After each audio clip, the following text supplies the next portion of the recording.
हसन नवाज का पेश हो रहे हैं। हुसैन और हसन नवाज जो हैं वो अपनी उनका जो मामला है वो खुद पता चलेगा, आपको खुद अपने फैसले करेंगे।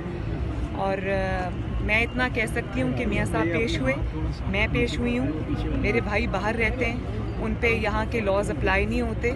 और पहले हम लोगों ने जो सरेंडर किया और अपने जो फोरगो किए सारे लीगल राइट्स जो हैं उसका सिला हमें ये मिला कि एक पहले से तयशुदा फैसले के ऊपर मियाँ साहब को नाअहल किया गया, उस पर मुकदमे चलाए गए। और बड़ी अजीब सी बात है जो कि मज़हका खेज़ भी है कि सज़ा पाने के बाद भी हम पे ट्रायल चल रहा है। डिस्क्वालिफिकेशन हो गई है लेकिन ट्रायल चलता जा रहा है। जब तक नवाज शरीफ के खिलाफ कोई चीज़ साबित नहीं हो जाती, जब तक कि दुनिया में कोई ऐसी चीज़ नहीं आ जाती जिसके ऊपर उसको या उसकी फैमिली के किसी फ़र्द को पकड़ा जा सके, ये क़यामत तक ट्रायल्स चलते रहेंगे।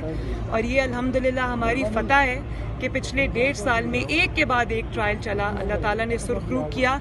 आज भी जो सवालात JIT में गए थे वो आज भी सवाल हैं, क्योंकि वो झूठे इल्ज़ामात हैं, उनका कोई जवाब नहीं है।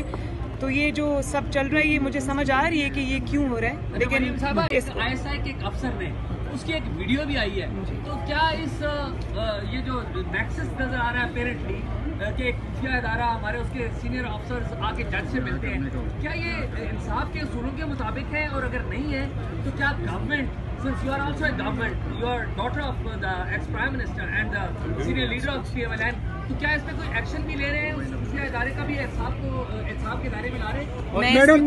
मैडम ये किसकी तरफ से तयशुदा फैसला है? मैडम इसके साथ एक और सवाल में पिछले दिन एक जर्नल साहब ने इस्तीफा भी दिया, उस सवाल से भी कुछ कह रहे हैं। मैं पहले एक सवाल का जवाब दूं। देखें, वो जो वीडियो थी वो पूरी दुनिया ने देखी, मैंने भी देखी, और उसके अंदर क्या पैगाम था वो मेरे से ज़्यादा पाकिस्तान के अवाम जानते हैं। मैं उस पर कोई कमेंट नहीं करना चाहती। मैडम एक जर्नल के दिनों तो उस हवाले से आप कुछ कहना चाहेंगे? सामने देखिए, मैं उस मामले में भी कुछ कहना इसलिए नहीं चाहती कि मेरा उस मामले से कोई ताल्लुक नहीं। मैडम किसकी तरफ से तयशुदा फैसला है? आपने कहा कि ये तयशुदा फैसला है।